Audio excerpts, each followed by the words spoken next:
MX token. So this is the native token for MEXC, the crypto exchange. Now, this is going to have a good year. It's already sort of not that far from its all-time high. No all-time high is definitely going to happen this year. The question is really how high can they go? And that's going to depend on how many new users they bring in. But we'll show how they're getting on, the statistics of sort of their trading volume and where potentially they can go this year. Before I get into it though, guys, this spreadsheet shows the first 26 coins that I did videos about on the channel. Now, in the videos, I showed myself buying up these coins. They were coins that I expected were going to make me a lot of cash. If you'd have done the same, let's say you'd have popped $100 into these coins when I released the videos, these are the prices you would have bought at. And if you'd have sat on the coins for 15 or 16 months, you'd have been able to sell at these prices, and these are what your profits would have been. So $100 into each would have netted you over 123 grand in under a year and a half. Thing is obviously we are in a bull cycle right now. You don't have a year and a half to sort your portfolios out. You really have less than a month. If you're holding cryptos you're really not confident in, it's probably because they're not going to make any money. If that is you, get onto copymycrypto.com, have a look at what my members have earned, have a look at the successes that we've had, read their testimonials. Everything on the site is public record. You can literally verify it all online. On the site, I share with my members all the cryptos that I own. Whenever I'm ready to buy or sell any crypto, I will tell my members the coin and the price that I'm buying or selling at. So that means my members can copy along, get in and out of coins, same price as me, and they have no work to do at all, and they make exactly the same profit. And again, if you're sitting on coins you're not confident in, it's time to do something about it, because October is always known as Uptober in crypto. So getting something sorted before then has to be a priority. So pause the video now if that's you, check it out. And if you like what you see, guys, try it out. Now, MX token. So as you can see, it's been around since 2020. 2021 did okay, didn't do amazing, did okay. This past year it's done much better. Recently actually went to highs of over $5. It hit $5.85 in April of this year. Why? Well, MX has been growing pretty well. So MX token is the native crypto for MEXC. It powers the ecosystem. It provides holders with access to nice unique functionality and other benefits of the platform. Holders have the right to vote on business decisions, team elections, and gain priority participation in activities. Now that is quite interesting that they can vote on team elections and business decisions. I personally wouldn't be a fan of that. But overall, it's a friggin' exchange token. It's not that different from any other exchange token you've ever seen. It was founded by Xin Hu, Aaron Wagner, and I think Peter, I think that's how you actually say it, but Piotr Brzezinski. Besides starting the MXC Foundation, Xin Hu is also the founder and CEO at MatchX. Good resumes. MEXC is now run by John Chen, who's a Singaporean businessman. And it was rebranded to MEXC Global, now MEXC Official.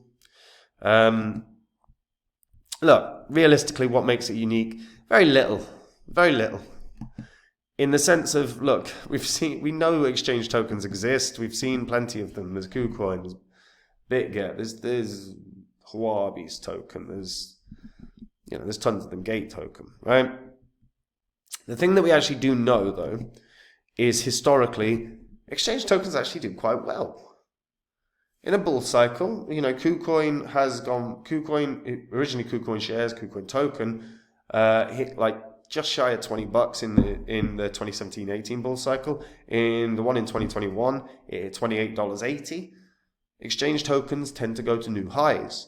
And it's part and parcel because every bull cycle, there's a ton more people that enter crypto, and the fact that they're not going to go straight into the decentralized world, are they? They're not just going to jump into using DEXs. They start on centralized exchanges, and the token that they're most familiar with when using an exchange is an exchange token.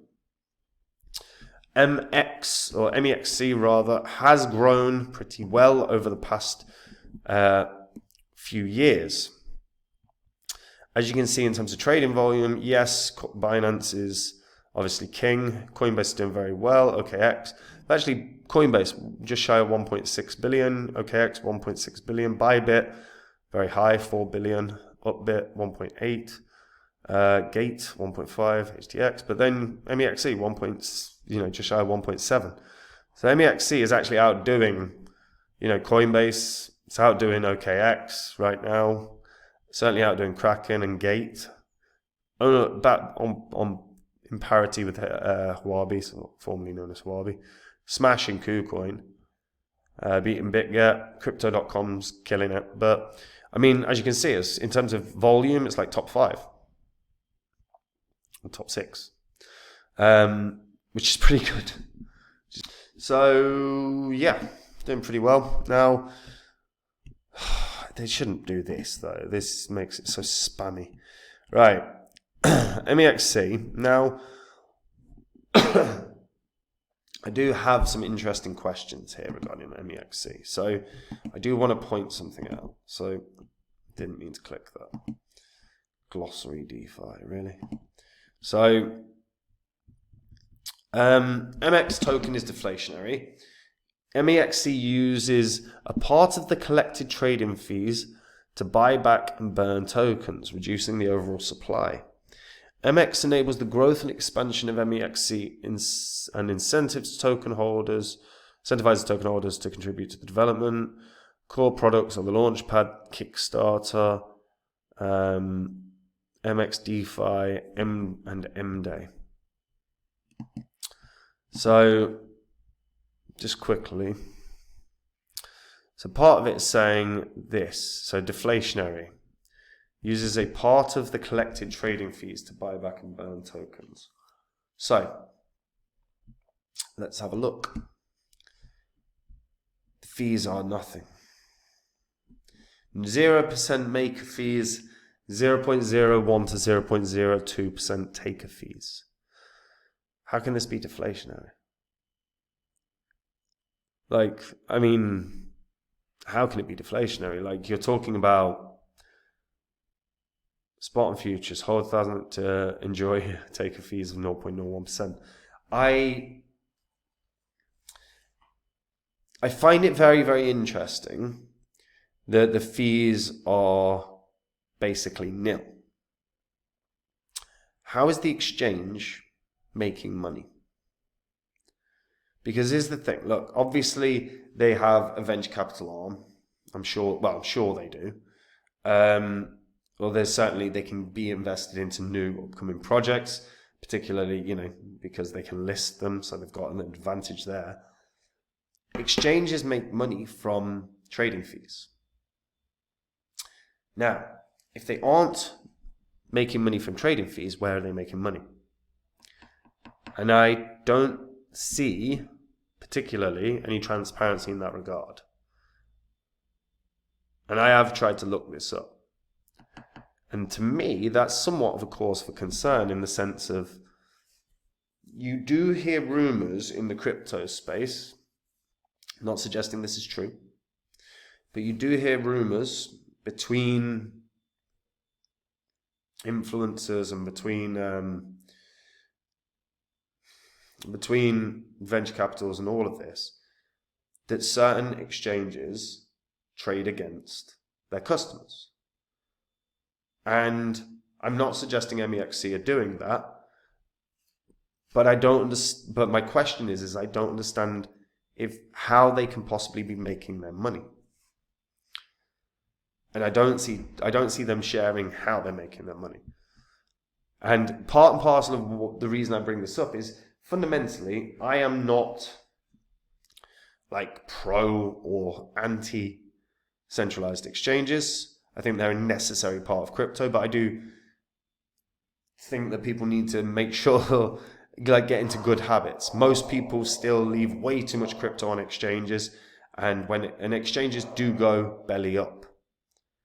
We've seen it with FTX. We saw it with an iterate like with Celsius. We've seen it with Voyager. We've seen it time and time again. Exchanges get hacked. Exchanges have bad actors in their companies. And if you're not clear on where the money is being made, that can be a cause for concern. Now, yeah, it's an interesting one. It's a very interesting one.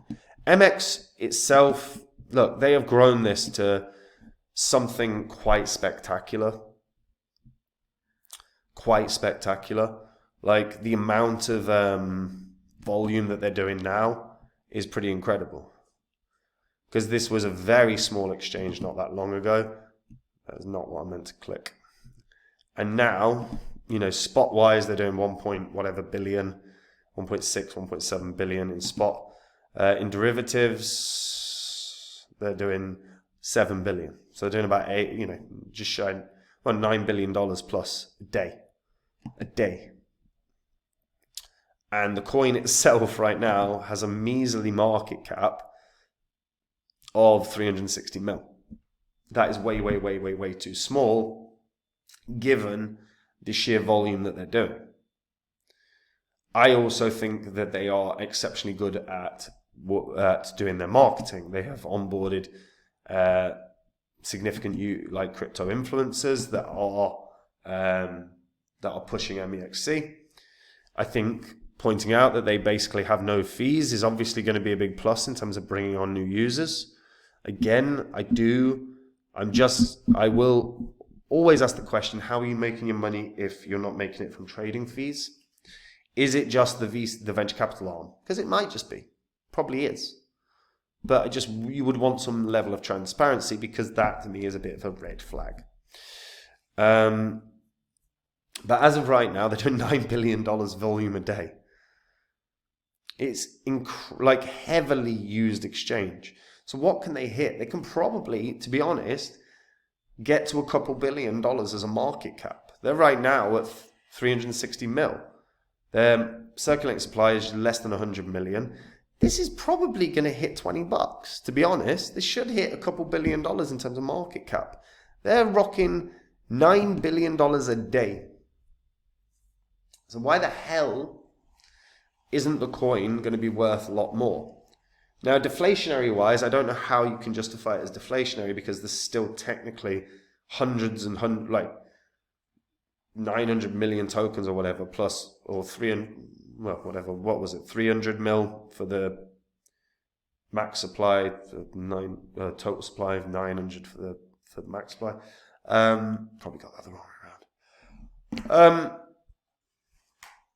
And they take no trading fees. And the way they do a burn and buyback and burn is from trading fees. So again, I don't know how you can justify it as deflationary.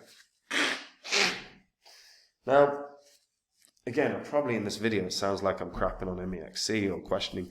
There's just a question there in terms of, I don't get how they're making the money beyond probably their VC arm. But the trading fee thing is weird. But they've grown incredibly. They're one of the most used exchanges in the world now. They don't show any signs of slowing down. I think they hit a couple of billion at least. At least. I think this can run up to $20 quite nicely. It wouldn't shock me to see this run up to 10 billion, to be honest. Especially if we get into a full flow of bull cycle where they're doing, $20-30 billion volume a day. Could easily happen. But yeah, just interesting. And again, centralized exchange tokens tend to do very, very well. Tend to go to new highs. It's already hit $5.85. It should break that in the coming few months. And then it's in price discovery mode and it can just shoot up. So potential here is very, very high. I think this token should do quite well. Let me know what you guys think about this in the comments down below. Feel free to share your thoughts on what I've said as well. Do you find it weird that they can be deflationary with such low fees? Basically no fees on trading. Let me know what you think in the comments. Guys, look, we're in a bull cycle right now. If you are not happy with the cryptos you own or confident in the cryptos you own, Do something about it today. If you get onto copymycrypto.com, on there you will see what my members have earned. You will see the successes we have had, the coins that we've been in on. It's all public record. Copymycrypto.com is where I share with my members the coins that I own whenever I'm ready to buy or sell any crypto. I tell my members the crypto that I'm buying or selling and the price I'm doing it at. This means my members can copy along exactly. So there is no work for my members and they make the same profit. We're in a bull cycle, like I said. October is always known as Uptober in crypto. If you're not confident in the coins you own, then do something about it today. Like I say, read through the site, verify it all, and if you like what you see, guys, try out the service. And I'll see you all in the next video. Bye-bye.